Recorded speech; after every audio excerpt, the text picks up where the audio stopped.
Hello, everybody. It is Saturday, the 7th of February. I'm talking to you, as always, from San Francisco. Tomorrow is the Super Bowl, the annual American celebration of all things football. One piece in the Financial Times talks about how the NFL became America's true national pastime. It's the one thing that brings Americans together. And of course, it's taking place tomorrow in Silicon Valley, in the heart of San Jose. But as it happens, the Super Bowl is not bringing Silicon Valley together. In fact, it's dividing them. That's been the big story of the week out here.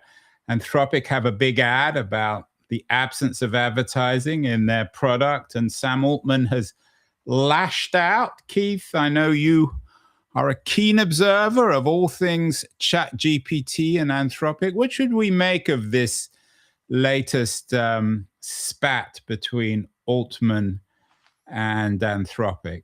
Dario Amodei. Well, the joke on the streets here is, of course, Anthropic doesn't have ads because it doesn't have consumers.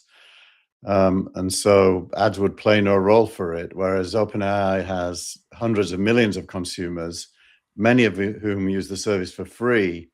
So ads make sense. But the more serious point underneath that pushback is to do with the content of Amodei's ads are basically fundamentally dishonest and deceitful. He's making the point that OpenAI plans to have the AI tell you different things based on what it's trying to sell you, which is just not true. But it's when was the last time, Keith, you ever saw an honest ad? By definition, those are ads by definition are dishonest. So I don't know why we should object to that.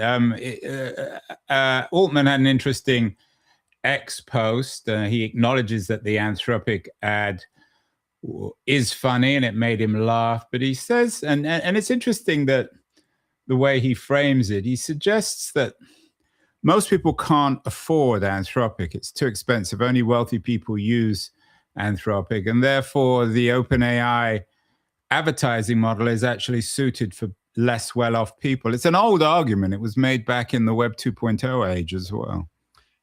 Yeah, look, I've advocated for not ads. I don't like the word ads because it conjures up exactly what Amodei is implying, but paid links.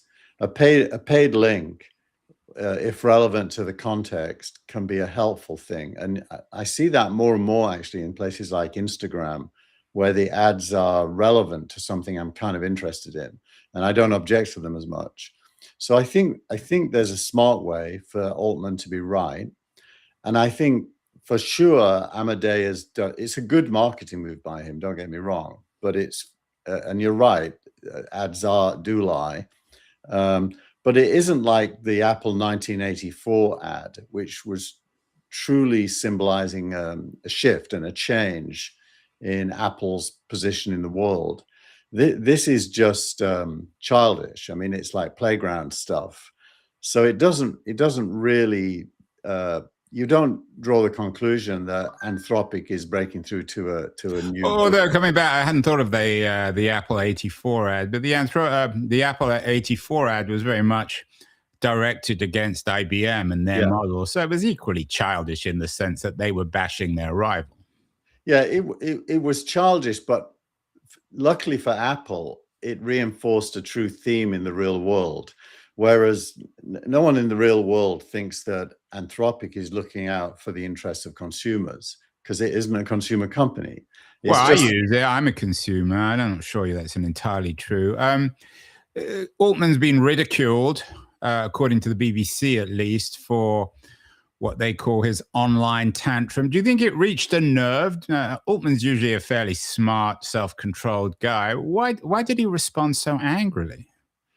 Well, it goes to the roots of his personality. I mean, Altman is, a somewhat deceitful and devious person himself, probably more so than Amodei. And when you get under his skin, a bit like Trump, he reacts, and that's what happened there. If you look at the other player, Demis Hassabis, of the three, he's the most, I'd say fundamentally, intellectually honest of the three. Well, it's interesting you put him in their company. He is, of course, not the CEO of Google, although he runs DeepMind. He's the Google AI chief. I wonder, Keith, whether one could argue that Altman was already irritated enough this week. Anthropic's had a remarkable week, a breakout moment, according to the FT, with the launch of their new version of Claude, which has really riled the markets. How big a week has it been, do you think, for Anthropic? And do you think that's the real reason why Altman has lashed out? Well, look, just to frame it, I think the answer to that is no, because literally the day after that Anthropic launch, ChatGPT launched version 5.3 of its model, which was a very similar leap as the Anthropic one. And indeed, yesterday, I spent most of yesterday playing with both of them. And I'm an Anthropic user, as you know. Are you a consumer, Keith? Never mind whether I'm a consumer, but I am now a convert to OpenAI. I used OpenAI to do the newsletter. You've always been a convert. No, I've used Anthropic forever. I don't use OpenAI because I see it as a consumer app. And I'm using it for real use cases in my work. But yesterday I switched to OpenAI because the new is called OpenAI Codex, which is an app that runs on the Mac, not to be confused with the Codex they've had for months. And it and Anthropic, and this is both of them. So this is the big story. Both of them have introduced the ability for the interface, the chat interface, to launch multiple workers, if you will, or agents in their language. So if you give it a task that has multiple skills, it will spin up an agent for each of those skills, and they'll collaborate with each other. In the case of Anthropic, they literally talk to each other. In the case of OpenAI, there's a kind of a boss agent that each of the other agents talk to one-on-one. But they're all collaborating on your job and the outcome of the job. And it can take, anywhere from, depending on the complexity of the job, anywhere between 10 and 15 minutes to complete.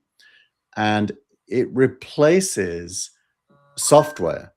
You don't really use software anymore. You use agents. I mean, that's the headline, Keith. Say it again. It replaces software. I mean, that's a massive statement. You've been hinting at this now for months, but this seems to be the week where the promise of replacing software has become a reality with the launch of Claude Opus 4.6 and, of course, the new ChatGPT. A lot of the headlines this week have been about, and this one is about Anthropic triggering a $1 trillion sell-off. When we talk about replacing software, it means that software companies are suddenly been dramatically hit on the markets and in every other sense. Yeah, I mean, if we define software as, take my creator automation.ai, which I built for myself with AI, I didn't use it this week because the OpenAI agents were better than my software. And that's me grandfathering my own software, or that's the wrong word, isn't it? Retiring my own software, which was custom built for my use case. And OpenAI now does a better job than my software. And by the way, saves me about 2 hours that otherwise I would have had to use. The other one is Claudebot, which has now been renamed to OpenClaw. Yeah, you've got you quote in your post of the week Ohm, who says OpenClaw is Hawt, H-A-W-T. Well, I put it to work on my newsletter as well.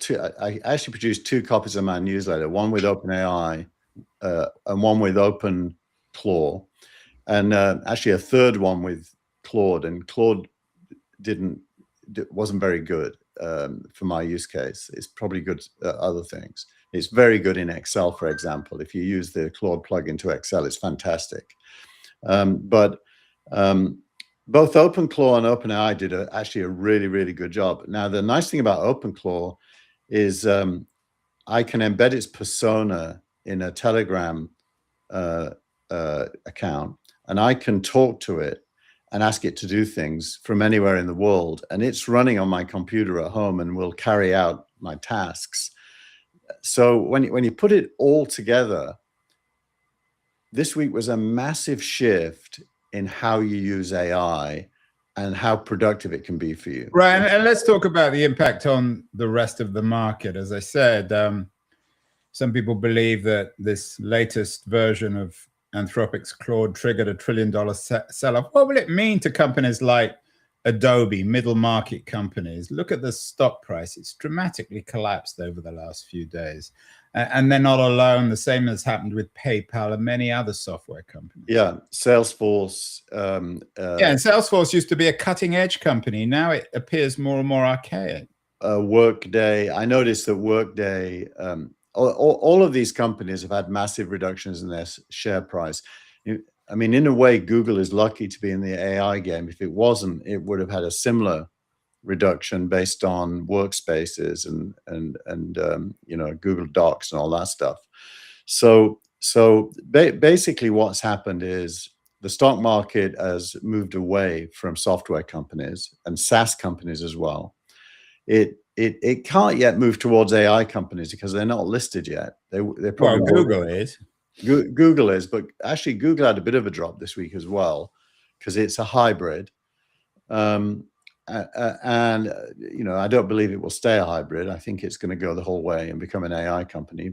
Unlike, say, Microsoft, which had a huge hit this week because it's deemed to not be an AI company. And Amazon had a terrible week. I mean, just to put things in perspective, Google's numbers came out this week. They beat expectations dramatically, and yet the stock declined, even though they committed $185 billion this year to investment in AI. So it does reflect the complete shift in the way the markets are viewing tech companies and their valuations. Yeah, although I think we should say out loud, Google are doing the right thing by doing that. And absolutely. And Amazon, I think, committed $200 billion, and their stock lost about 10%. And Microsoft, of course, is increasingly looking, of all these tech giants, the least able to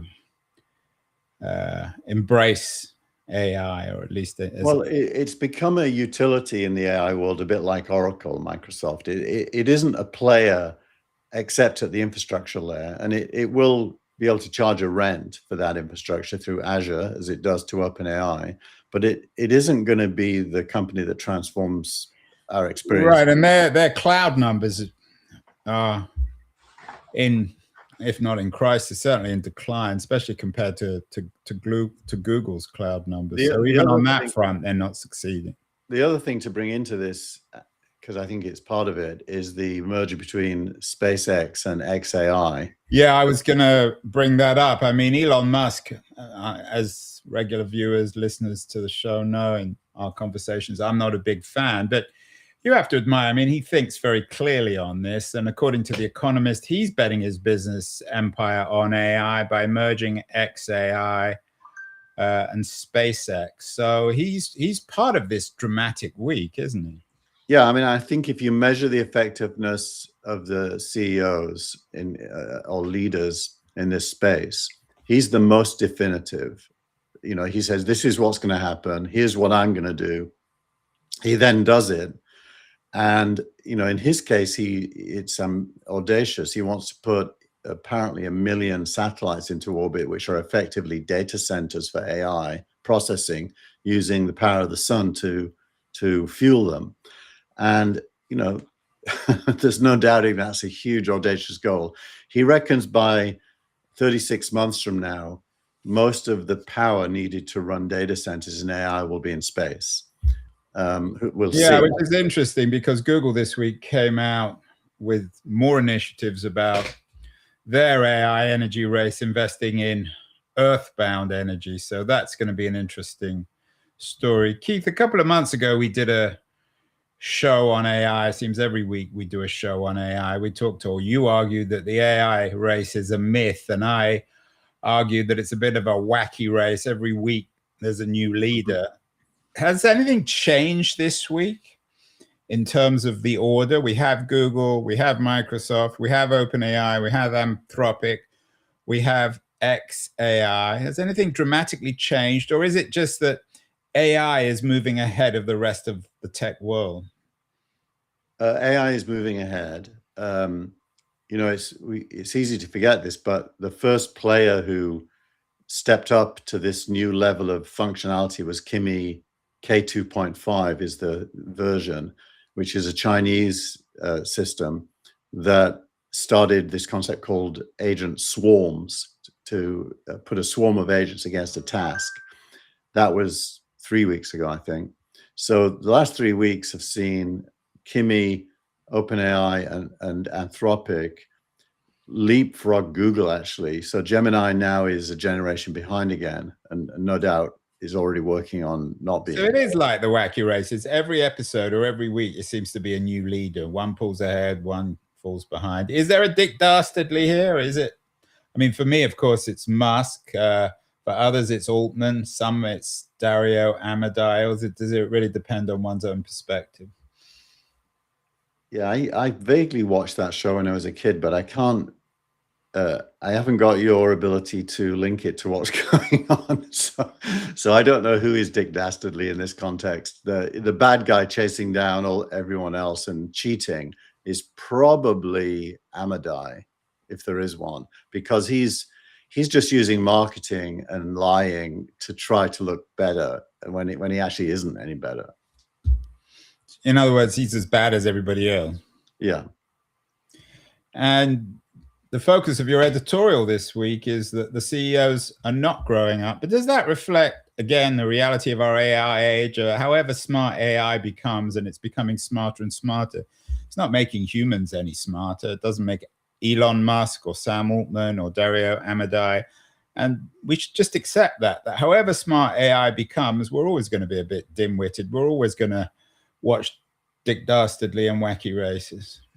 Yeah, I don't think, except for you, of course, who was always mature. What were you doing when you were watching when you were 6, Keith? Shakespeare? When I was 6. You missed wacky races. How? I was 6 in 1960, so I think I was probably watching Top of the Pops. So you did have a little bit of triviality. You weren't always an adult, or as much of an adult as you are now. I certainly wasn't, but we lost the thread there a little bit when you asked me that question. I had it all teed up and now it's gone. So okay, well, let me tee you up again. Are we dealing with these weirdly paradoxical realities that on the one hand AI is becoming smarter and smarter, and on the other hand we humans are becoming dumber and dumber? Yeah, I've got it back. So look, I don't think we should be measuring AI's impact on whether it makes individual humans smarter. I think we're as smart as we are. We're all different. What it does is it makes us leverage tools to get more done, hopefully done better. Not always true. Sometimes it gets done worse, hence the slop word. And it doesn't make us smarter. It just makes us better at using our smarts to get things done. And I think if it can achieve that, that's huge. But then why do you write this editorial about AI growing up and the CEOs aren't? Well, so that is to do with two things. Let's take AI growing up. This leapfrog from a single chat interface with a single AI to AI that can carry out work using multiple AI agents that it manages is a huge change in what AI can do and how fast it can do it and how well it can do it. That's the AI growing up bit. The CEOs not growing up is the mud fight between Altman and Amodei. Basically, when Amodei talks about adolescence in terms of the tech, it's ironic because he's displaying adolescence in his use of advertising, and Altman is equally in his response showing adolescence when all of them have got better things to be doing. They're actually contributing massively, but having this side fight as they do it, that's the CEOs not growing up bit. But So what does that tell us? That are you optimistic that these people can become a little bit more mature, or is that just the nature of things? They totally can, yeah. I mean, every entrepreneur, and I'll include myself in this, in their learning phase, when they're having their ass handed to them in all kinds of ways, react based on their past experience, either better or worse. I had some, when I was doing real names, roughly at their age, I remember thinking I could beat Microsoft in a fight, and I really thought I could, and I didn't. I lost and had my ass handed to me. And over time, you learn that not everything is under your control, and that is a maturing learning curve. They'll all get there, because the world won't be kind to them unless they get there. Well, one thing for sure is they've all got jobs, and there was another interesting piece of this week's news. There's so many interesting stories this week. Is that U.S. job openings dropped to a 5-year low in December 2025. More and more pessimism on the job front. One big piece, at least, of media news was that the Washington Post essentially committed suicide, at least according to the Atlantic. Is this an important week in terms, again, you've talked about swarms and bots and smart AIs. Is this an important week, or will it be seen, Keith, as an important week when it comes to what more and more people are believing to be a crisis of human labor? I think it's the starting point of that. And most of these things are overreactions based on a misunderstanding of timing.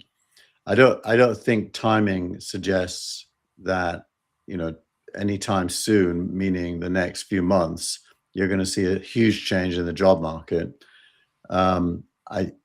So I think the answer is there's always an emotional overreaction, and the stock market is the extreme of that because it reprices things very early once it sees a trend.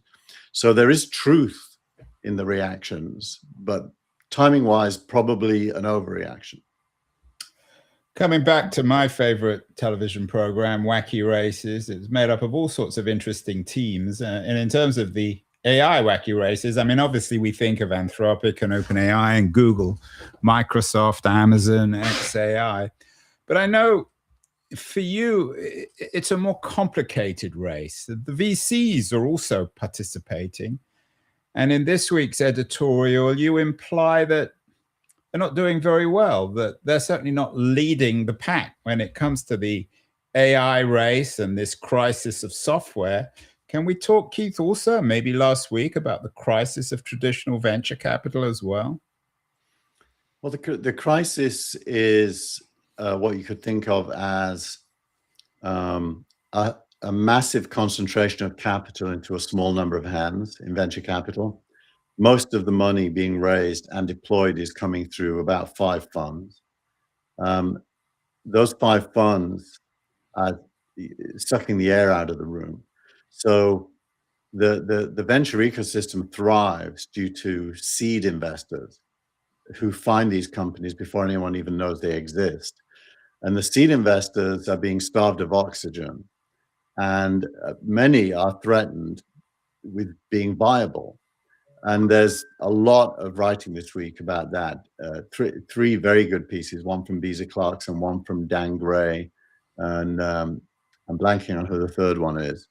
And they all are navel-gazing about the impact of this structural shift in capital for innovation. And I think that's a reasonable concern. I do think that really, really good angels and seed investors will still thrive, but anyone in the middle is threatened. Yeah, and this is part of this crisis. It's the middle market. Companies like Adobe is in crisis.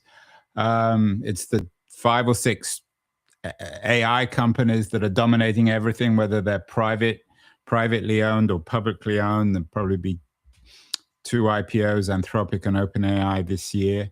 So what's happening with venture is a mirror and a cause, or perhaps a cause and a consequence of what's happening more broadly in tech. Is that fair? I mean, it's a winner-take-all economy in every sense. Whether you're an investor, whether you're a developer, whether you're an AI company. Yeah, and there's some public companies in there as well. Palantir's results this week were spectacular.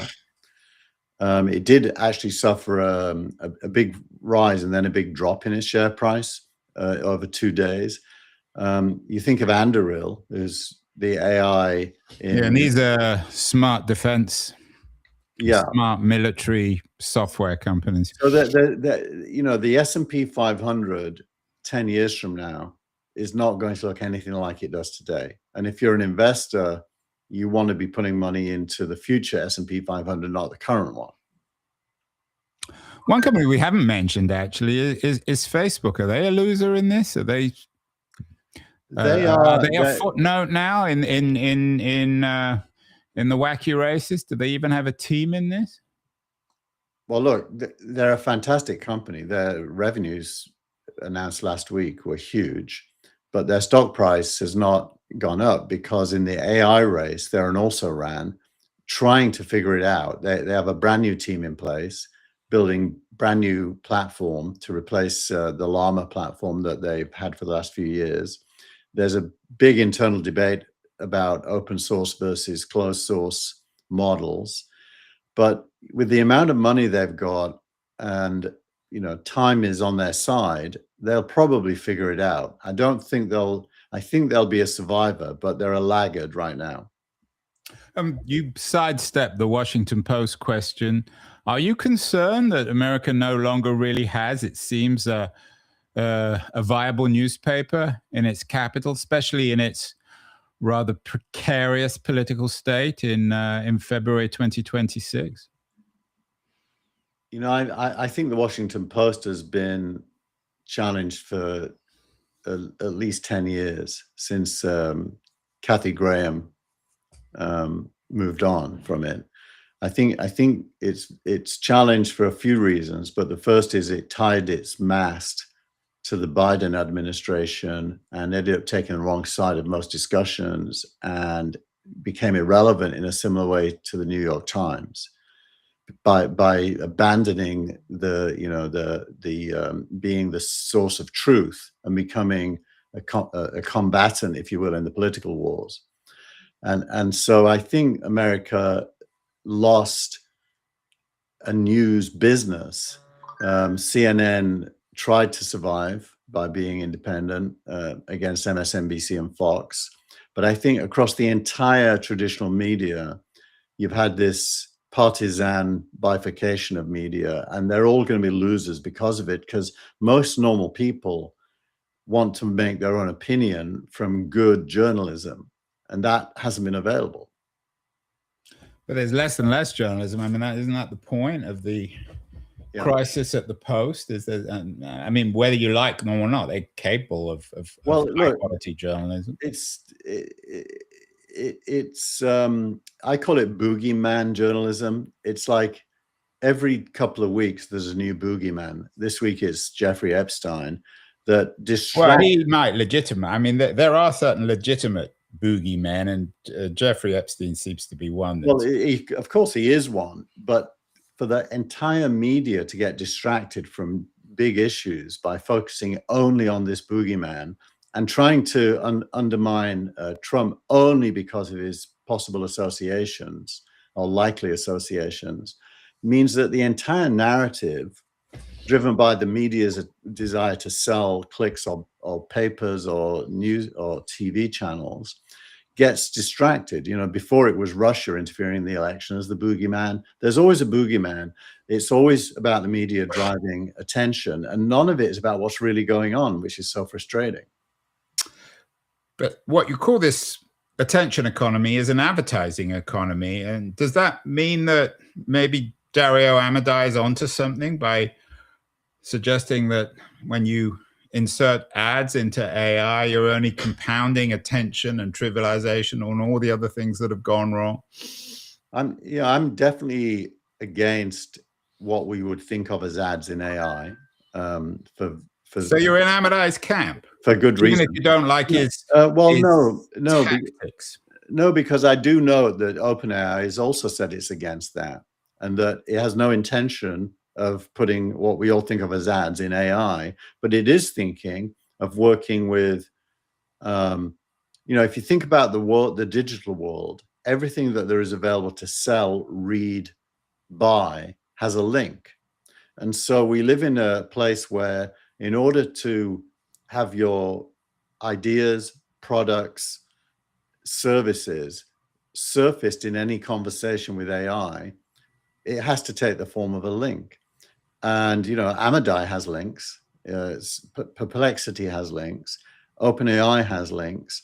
And now they're saying, you can pay us to put your link there in our free service if and only if it's relevant to what the user is looking for. I think that's okay. I don't but that's not the to borrow a word from Cory Doctorow, that's not the enshittification of AI or the beginnings of its enshittification. I don't think there's any intent, and it would be counter to OpenAI's economic future. There is no intent to interfere with the AI itself and what it says, does, thinks, at all. So that's where the Amadai ad is just, leveraging a nuance to try to depict something that isn't going to happen.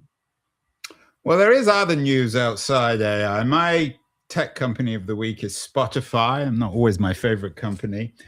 But their news this week was that when you buy a physical book now, and they've done a deal with Bookstore, you'll also get the audiobook. It's always been one of my irritations that you, on Amazon at least, and Audible, if you buy the audiobook, you still have to buy the physical book. So there's still innovation, Keith. I don't know whether you're a reader of physical books or a listener to audiobooks, but this is good news. Spotify is still innovating.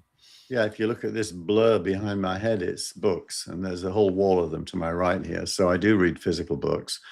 That is innovation, but with a small I would say. And it's smart as well. It's smart because I think the consumer will much prefer getting both in a single purchase. So I think I do think that's smart. Well, in the name of democracy, I got to be fair and give you the last word with your startup of the week. This is a startup that raised $20 million from Sequoia to build the cursor of CRM. Sounds rather boring. Tell me about this company. Well, we all know that what CRM is, customer relationship management. Probably not everyone knows what Cursor is. Cursor is a rapper, not a singer, a rapper as in paper. A rapper with a W. Around using AI to write code or perform other tasks. And this is an AI wrapper around your customer list and your prospects list. I don't know if it's any good, but the investors who invested in it certainly think. What's its name? The name of the company. Yeah. Didn't you say the name of the company already? No, it's your startup of the week. It's your company, not mine. Startup of the week is I think it's Upstart. I think it's called. Oh, well, that's so interesting. We're not quite sure of their name, but they are at least a rapper. The Cursor. They're a rapper. But I will say before we go, Andrew, that I think the post of the week is the most illustrative. It's from Malik. And when we talk about music, we talk about music distribution going from the radio to vinyl to cassettes, then to CDs, and then to streaming, and then back to vinyl. And what Omar's done is applied that same evolutionary scale, if you will, to software. And in his piece, he talks about the different eras of software distribution. I remember when I started EasyNet, we put a CD sellotape to the cover of the Internet magazine. And we also gave the CD to Compaq to put in the box when he bought a laptop.